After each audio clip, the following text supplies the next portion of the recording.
Assalamualaikum warahmatullahi wabarakatuh. Kembali berjumpa di kesempatan kali ini dalam pembelajaran pendidikan agama Islam untuk kalian kelas 11. Untuk kesempatan hari ini kita akan mengulas tentang bab hidup damai dengan toleransi, rukun, dan menghindari tindak kekerasan.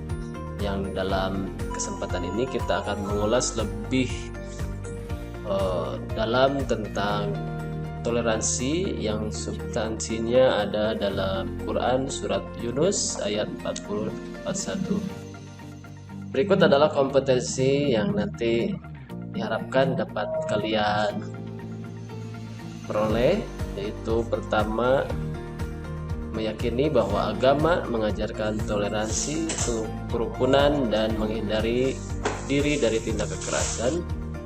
Kemudian juga kalian bisa menampilkan sikap toleransi, rukun, dan menghindarkan diri dari tindakan kekerasan sebagai implementasi dari dua ayat yang nanti akan kita ulas bersama-sama. Nah, ini masih kompetensi dasar yang akan kalian capai. Dari aspek pengetahuan, kalian diharapkan nanti bisa menganalisis makna. Dalam hal ini, di kesempatan ini kalian menguraikan tentang isi kandungan Al-Quran ayat 40-41 dari surat Yunus. Kemudian juga dari aspek keterampilannya, kalian diharapkan bisa membaca dengan baik Quran surat Yunus ayat 40-41 sesuai dengan kaidah tajwid dan makhrajul hurufnya.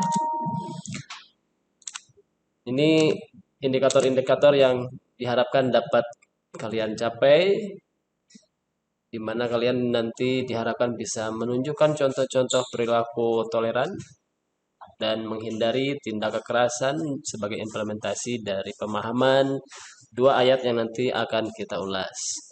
Juga kalian diharapkan bisa membaca tilawah Quran surat Yunus ayat 40-41 tersebut. Silahkan didalami lebih lagi di rumah kalian masing-masing, ya. Kemudian mengidentifikasi hukum bacaan tajwid yang nanti akan diberikan panduannya dalam lembar kerja untuk kalian kerjakan. Nanti di akhir sesi ini akan diberikan. Kemudian juga diharapkan kalian bisa menampilkan perilaku sebagai implementasi dari pemahaman Quran surat Yunus ayat 10 dan 11. Ini gambaran dari keseluruhan materi yang akan diulas sepanjang bab tentang hidup damai dengan toleransi, rukun, dan menjauhi tindak kekerasan. Yang dalam hal ini kita memusatkan materi pada Quran surat Yunus ayat 40-41. Yang pertama, kalian mengulas Al-Quran dalam aspek tajwid dan makhraj hurufnya, kemudian terjemah. Yang ketiganya tafsir, yang keempat adalah isi kandungannya. Kemudian yang kelima, pengertian dan batasan dari toleransi, kemudian juga bentuk toleransi, contoh dari toleransi itu, dan yang kedelapan terkait dengan contoh ataupun gambaran wujud dari toleransi yang sudah dilaksanakan, yang sudah ditampilkan dalam kehidupan umat Islam. Oke, kita lanjutkan dengan sebuah tayangan yang kita simak sama-sama.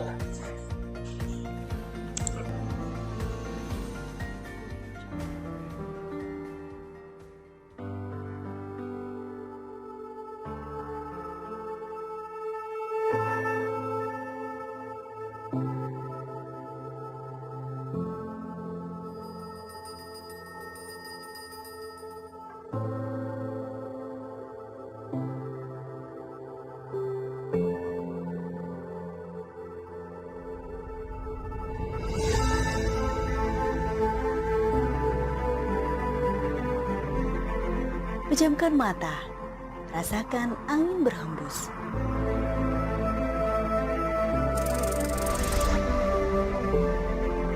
Rasakan keberagamannya.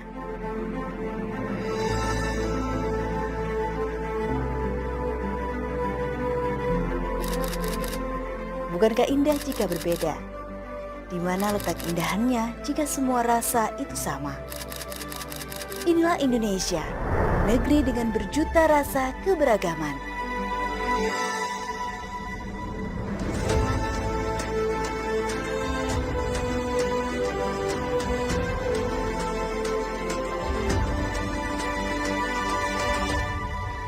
Merawat toleransi, merawat Indonesia.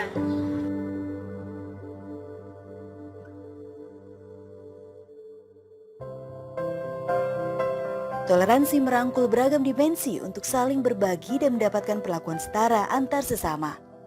Toleransi bukanlah asimilasi. Toleransi ada karena perbedaan. Toleransi adalah perjuangan. Toleransi menciptakan fondasi yang kuat dalam kehidupan berbangsa. Sebagai negara yang kaya akan keberagaman, tentu ini menjadi tantangan bagi Indonesia untuk menjaganya. Terkait survei negara toleran secara global, Indonesia pernah berada di posisi 115. Maraknya kasus intoleransi di tanah air membuat tren toleransi terus menurun. Tahun 2020, Indonesia berada di posisi 100 dari 167 negara toleran di dunia.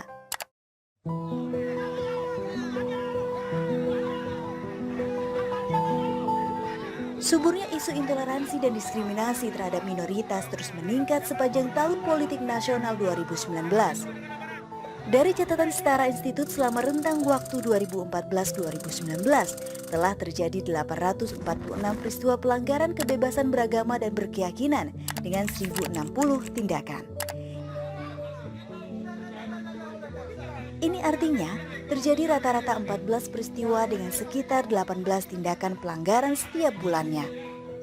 Aksi intoleransi dan pelanggaran KBB berpotensi memecah belah persatuan dan merupakan ancaman terhadap Pancasila. Semakin majemuk kotanya, semakin kuat manusia membangun sebuah kota yang menjunjung tinggi toleransi. Ada 4 pilar yang dipakai sebagai penentu kota paling toleran di Indonesia, dengan menggunakan 8 indikator sebagai tolak ukurnya. Berikut ini beberapa kota yang berhasil menerapkan partisipasi dan kebijakan toleransi terbaik di kotanya.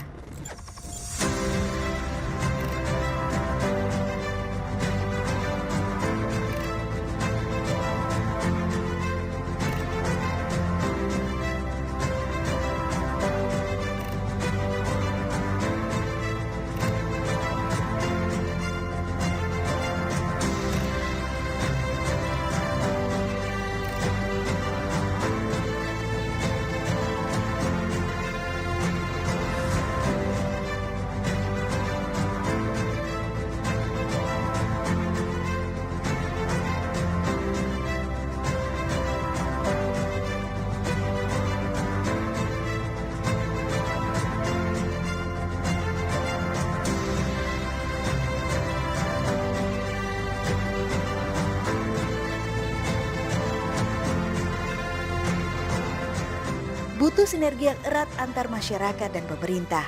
Kebijakan secara toleransi kian memompa semangat dan akar toleransi terus terjaga.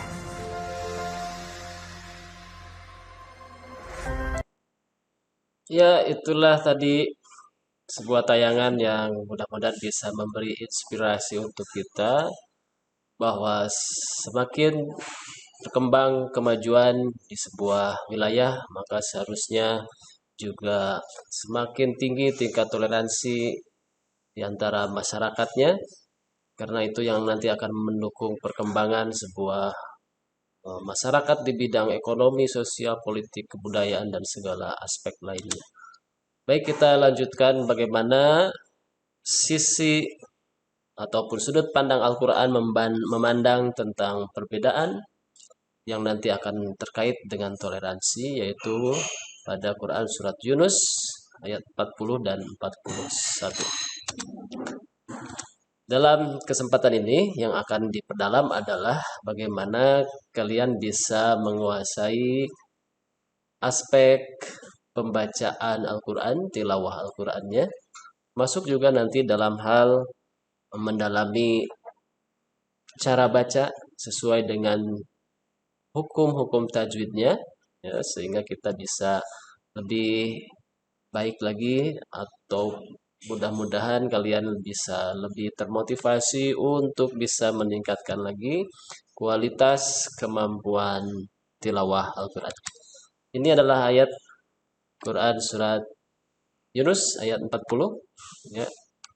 Nanti bisa kalian tilawahkan dan diharapkan juga kalian hafalkan ayatnya.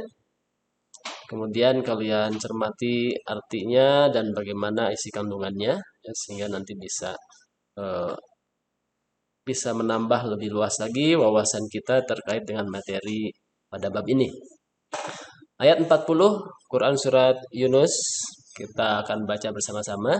Kalian bisa simak tilawahnya, dan diharapkan nanti di rumah masing-masing kalian juga mengikuti tilawah dan diharapkan bisa menghafalkan ayatnya, ya. Oke, kita coba tilawahkan bersama-sama. Ayat ke-40-nya kita awali dengan membaca ta'awuz terlebih dahulu. A'udzu billahi minasy syaithanir rajim. Bismillahirrahmanirrahim. Wa minhum man yu'minu bihi wa minhum man la yu'minu bihi wa rabbuka a'lamu bil mufsidin. Itu ayat ke-40. Kita lanjutkan ayat ke-41-nya. Wa in kazzabuka faqul li 'amali wa lakum 'amalukum antum bari'una mimma a'malu wa ana bari'um mimma ta'malun. Shadaqallahul azim. Terkait hukum tajwid pada ayat ini akan kita ulas ayat ke-41-nya, ya. Nanti kalian bisa cermati ayat ke-40-nya masing-masing yang akan kalian ulas secara mandiri melalui lembar kerja peserta didik yang nanti akan dibagikan di akhir sesi ini, ya. Kita cermati dulu ayat ke-41. Ada 19 hukum tajwid dalam ayat ini. Yang pertama ada nun mati bertemu huruf kaf, itu dibaca ikhfa, ya, secara hukumnya, sehingga harus kita baca dengan wa in, seperti itu. Kemudian yang keduanya ada hukum mad tabi'i, di situ ada dhammah, ba berharokat dhammah menghadapi waw sukun. Kita lanjutkan. Yang ketiga ada lam sukun menghadapi lam juga, ya, lam yang berharokat kasroh. Di situ ada hukum idgham, ya, gom. Kemudian kita lanjutkan. Yang keempatnya di situ mad tabi'i dengan tanda ada kasroh, huruf berharokat kasroh setelahnya atau menghadapi ya sukun, ya. Kemudian juga yang kelima sama, itu mad tabi'i, ya, dibaca dua harokat karena ada sukun menghadapi ada kasroh, mohon maaf, ada kasroh menghadapi ya sukun. Kemudian pada poin ke-6 di situ ada mim mati bertemu ain. Dalam ilmu tajwid itu disebut izhar, ya, karena mimnya dibaca jelas, izhar syafawi. Kita lanjutkan. ada di situ yang ketujuh, poin ketujuh ada tanda berhenti, waqaf ya, jim. Jadi bisa kita berhenti di situ ya, atau bisa dilanjutkan. Kemudian yang poin ke-8 di situ ada nun mati bertemu ta, termasuk hukum ikhfa dibaca dengung. Kemudian ke-9-nya ada mim mati bertemu ba. Itu kita tahan dulu pembacaannya, tidak tergesa-gesa. Antum ba ya, seperti itu disebut ikhfa syafawi.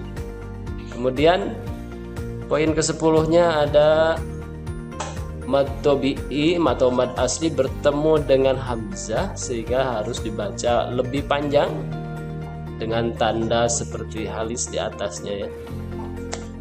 Itu dibaca panjang, mad wajib muttasil namanya. Yang ke-11 mad tabi'i seperti tadi di poin kedua ya. Kemudian ada mim tasdid. Di situ ada hukum gunnah ya, gunnah musyaddadah. Kemudian di poin ke-13 ada mad asli bertemu hamzah, sehingga ada tanda panjang di atasnya. Itu dibaca lebih dari 2 harokat. Yang sebelumnya ma itu 2 harokat ya. Itu disebut dengan dalam tajwid mad jaiz munfasil. Kemudian yang ke-14 di situ ada pembacaan ana ya, ana yang tidak dipanjangkan. Kemudian ke-15-nya bariun dibaca panjang, mad wajib ya, karena ini bersambung dalam satu kalimat, wajib muttasil. Selanjutnya ada mim tasdid ada 2 tempat ya. Di situ ada hukum gunnah. Kita lanjutkan. Ada mad tabi'i di poin ke-18-nya, ma ya. Di poin ke-18 ini ada mad tabi'i. Kemudian diakhiri dengan mad arid disukun. Ada mad tabi'i menghadapi huruf nun di akhir ayat atau di tempat yang di situ ada waqaf, harus berhenti, sehingga dihukumi mad arid disukun.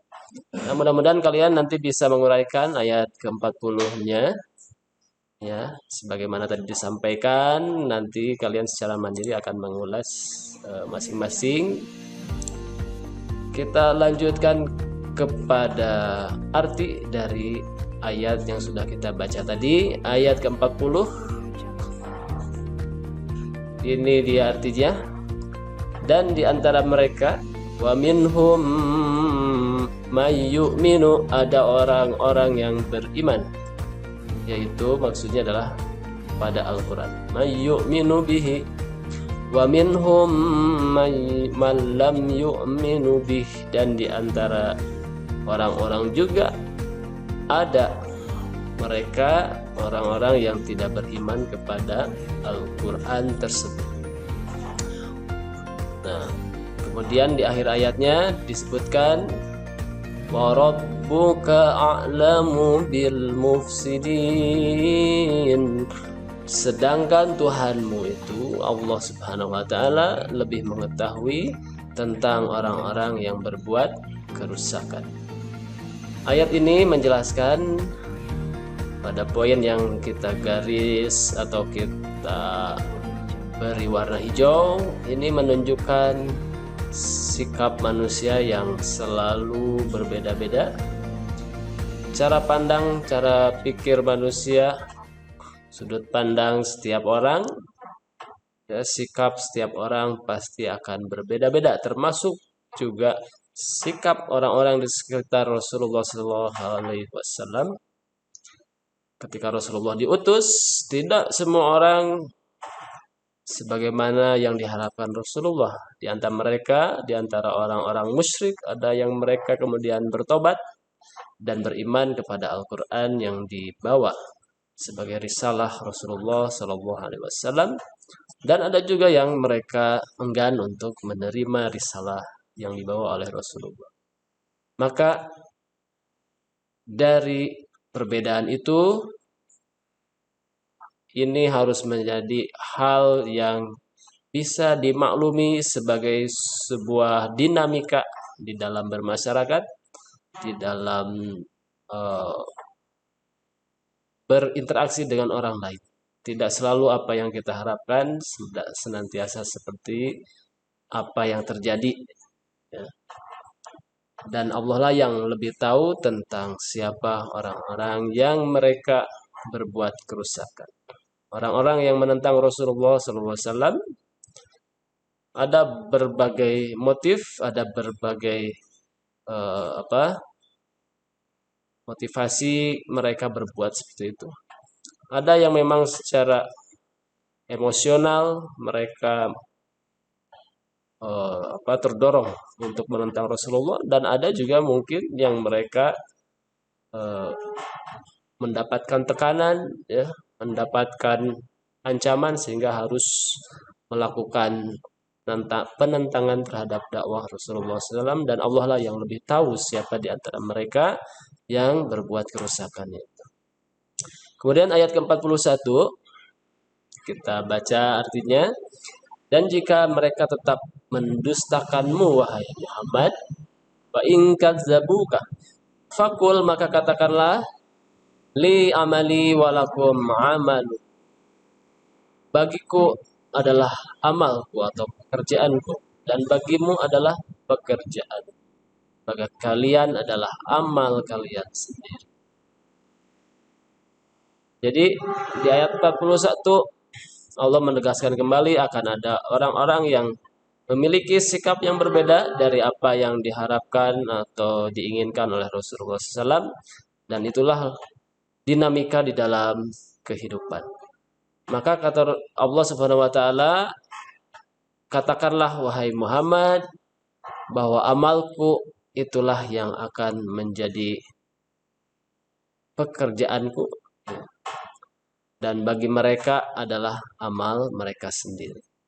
Maksudnya adalah apa yang menjadi pilihannya, apa yang menjadi sikap mereka, itulah amal mereka, dan tidak harus ikut campur satu sama lain, tidak harus saling mengganggu satu sama lain atas pendiriannya.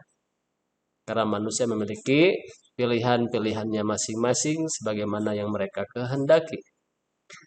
Maka Allah meneruskan, katakanlah bahwa kamu tidak bertanggung jawab terhadap apa yang aku kerjakan.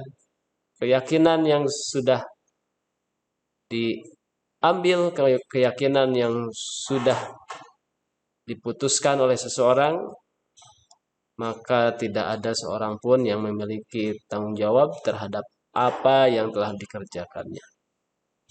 Dan demikian juga aku tidak bertanggung jawab terhadap apa yang kamu kerjakan. Artinya bahwa Rasulullah SAW dalam hal amal, dalam hal keyakinan, di mana seseorang berbeda, tidak menerima risalah yang dibawa oleh Rasulullah SAW, maka Rasulullah berlepas diri, ya, berlepas tanggung jawab atas amal-amal orang tersebut, karena itu merupakan pilihan mereka. Ya, kita lanjutkan. Inilah uraian tafsir dari Quran surat Yunus ayat 40 dan 41. Dalam Al-Quran ayat ke-40 dijelaskan bahwa keadaan orang musyrik terbagi kepada dua golongan. Yang pertama adalah golongan yang mempercayai Al-Quran dengan itikad kuat. Imam Nawawi menjelaskan golongan ini ada yang sekedar meyakini kebenarannya tapi tetap dalam kekafiran, dan ada pula yang kemudian bertobat.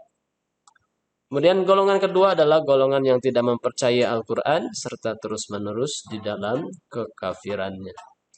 Allah Subhanahu wa Ta'ala tidak mengazab mereka secara langsung di dunia, tapi mereka mendapatkan siksa yang ditangguhkan nanti yang pedih di akhirat kelak.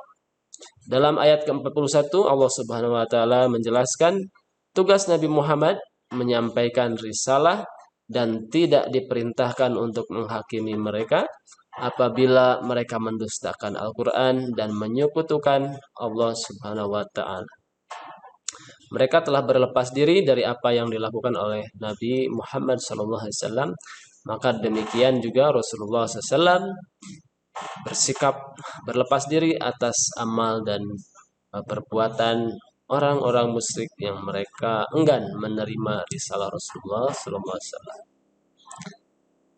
Selanjutnya adalah isi kandungan dari ayat Al-Quran ayat ke-40 ini.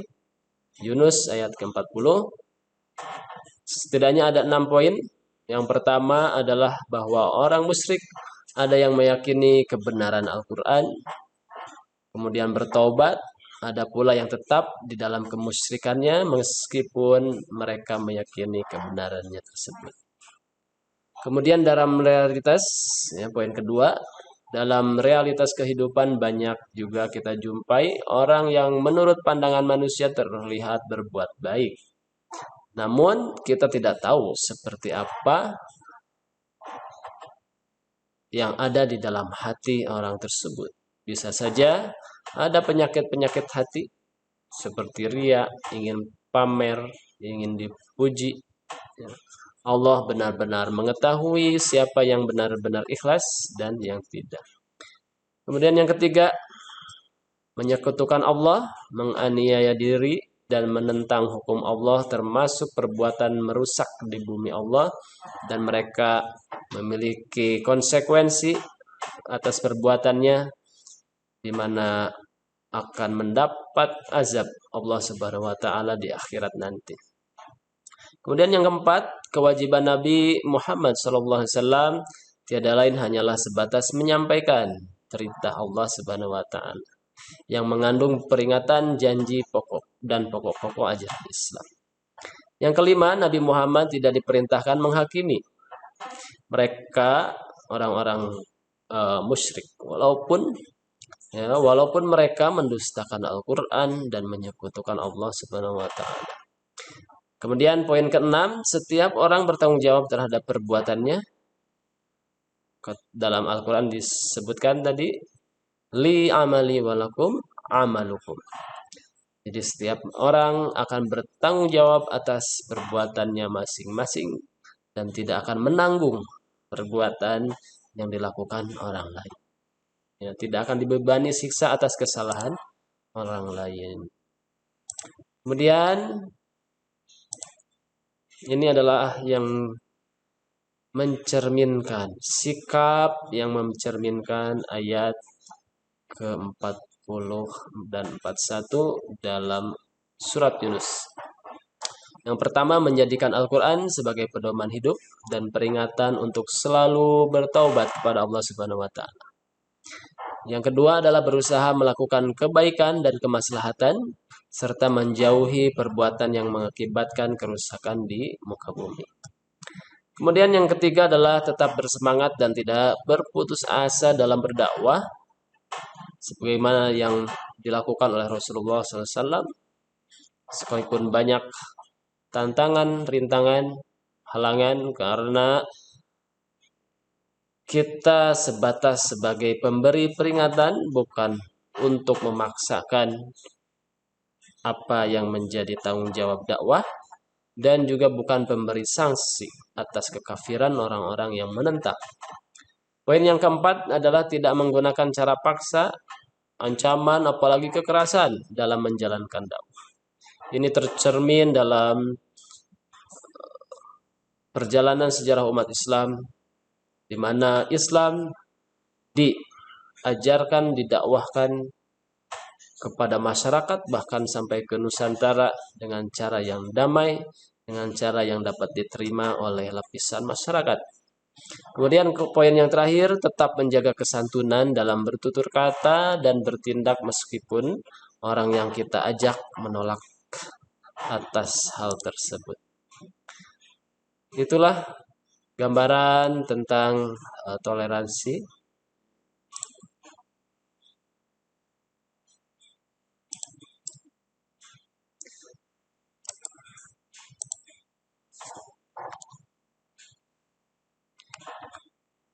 Ya, baik.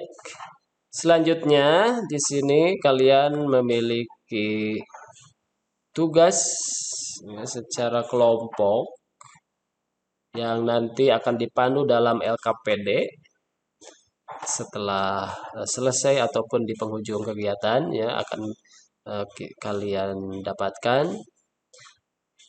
Di sini kalian diharapkan untuk bisa menganalisis seperti apa kita menghindari tindak kekerasan dan mengedepankan aspek toleransi. Nanti kalian bisa melaksanakan tugas ini secara berkelompok sesuai dengan nama-nama yang nanti akan disampaikan ya pada grup komunikasi. Tugasnya adalah menganalisis tajwid seperti tadi yang sudah dicontohkan. Kemudian arti dan isi kandungan dari ayat yang sudah diulas ya. Kemudian kalian menyebutkan seperti apa contoh-contoh toleransi sebagaimana yang diuraikan dalam Quran surat Yunus ayat 40 dan 41. Nanti kalian akan dapatkan lembar kerjanya ya untuk dikerjakan secara berkelompok. Baik, ini adalah ulasan mengenai toleransi secara bahasa. Toleransi diambil dari bahasa Latin yaitu tolerar yang artinya menanggung atau menahan, menangguhkan. Mohon maaf penulisannya kurang tepat. Kemudian toleransi dipahami sebagai sikap membiarkan orang-orang memiliki keyakinan lain dan menerima kenyataan tersebut karena mengakui hak kebebasan setiap orang dalam hal keyakinan. Itu makna arti dari toleransi ya. Kemudian juga menghormati perbedaan dengan tidak mengorbankan prinsip pribadi. Jadi kita memiliki prinsip, memiliki keyakinan, maka itulah yang menjadi sikap dan perbuatan kita, dan tentunya tidak harus menjadi hal yang dikorbankan karena adanya perbedaan-perbedaan di dalam bergaul dan bermasyarakat. Ada batasan-batasan di dalam toleransi, yaitu bahwa setiap agama menjadi tanggung jawab pemeluk agama itu sendiri dan memiliki bentuk ibadah dengan cara tersendiri yang ditaklif atau dibebankan serta menjadi tanggung jawab orang yang memeluk.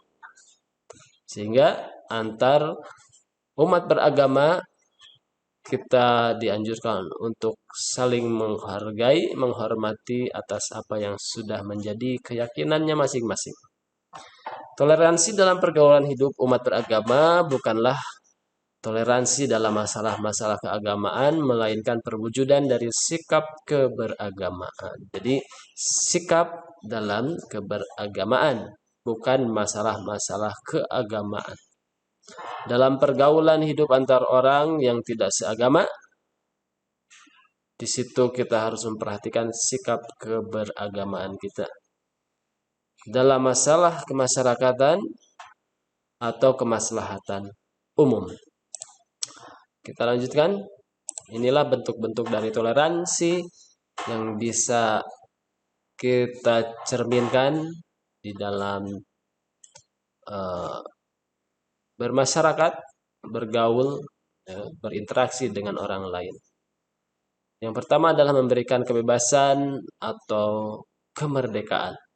Manusia berhak memilih agama yang diyakini tanpa ada paksaan. Yang kedua, mengakui hak setiap orang, bahwa setiap orang dan juga menentukan setiap sikap dan perilaku orang masing-masing orang tersebut.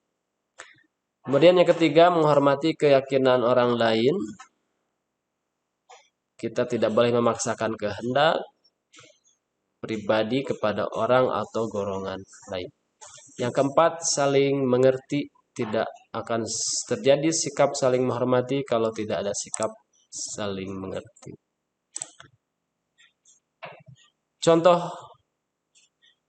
dalam toleransi antar umat beragama. Yang pertama adalah menghargai perbedaan antar pemeluk agama. Yang kedua, menghargai pendapat dan pemikiran orang atau kelompok lain yang berbeda.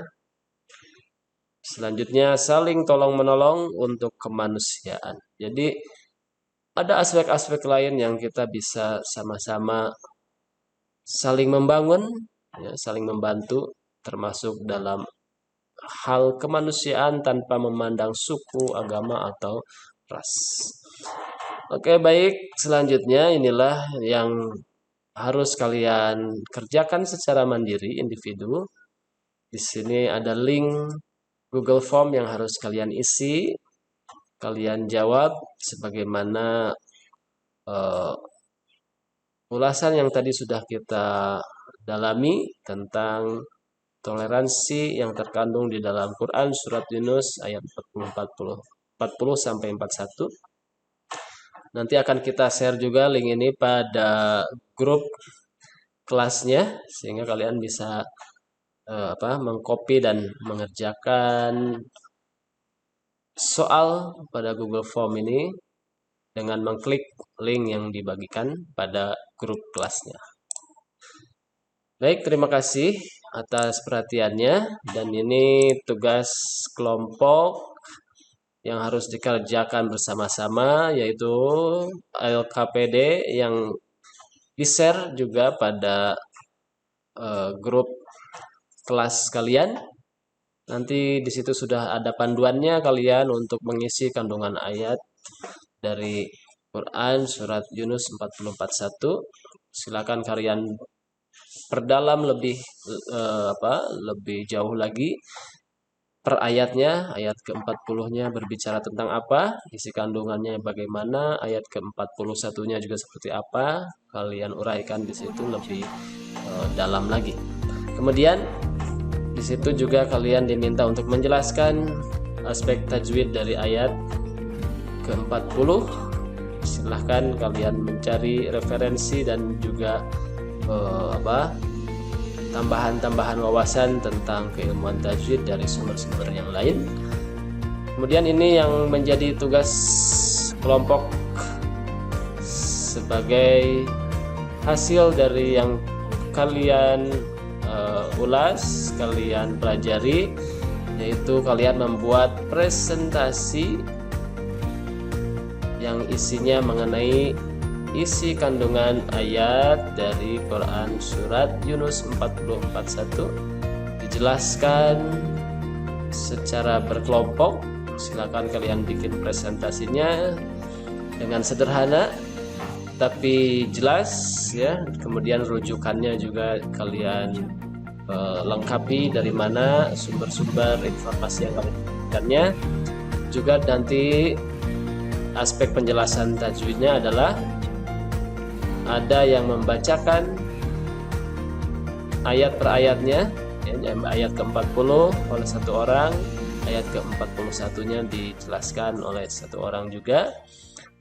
Silahkan dibacakan, ditilawahkan ayatnya, dan video tersebut boleh kalian buat dengan tambahan kalian bisa kreasi sedemikian rupa videonya, baik itu dengan berbagai animasi ataupun juga audio, ya, untuk lebih memberikan kesan dari yang kalian sampaikan. Dan kalian posting dengan hashtag gini, ya, Semansan PAI 2022. Itu anak-anak sekalian yang bisa kita ulas di kesempatan ini.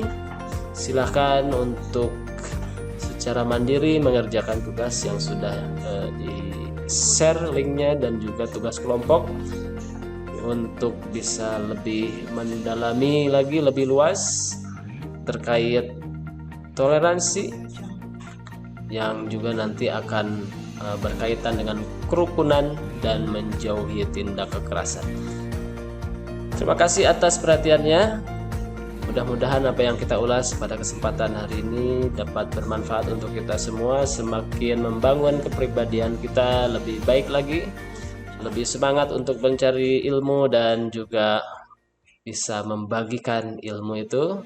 Salah satunya dari share ataupun produk video yang kalian buat yang bisa memberikan nilai bagi siapa yang membacanya, bagi siapa yang melihatnya. Mudah-mudahan jadi nilai pahala untuk kalian semuanya. Kita tutup dengan mengucap hamdalah dan doa kifaratul majlis. Alhamdulillahirabbil alamin. Subhanakallahumma wa bihamdika asyhadu an la ilaha illa anta astaghfiruka wa atubu ilaih. Assalamualaikum warahmatullahi wabarakatuh. Selamat bekerja.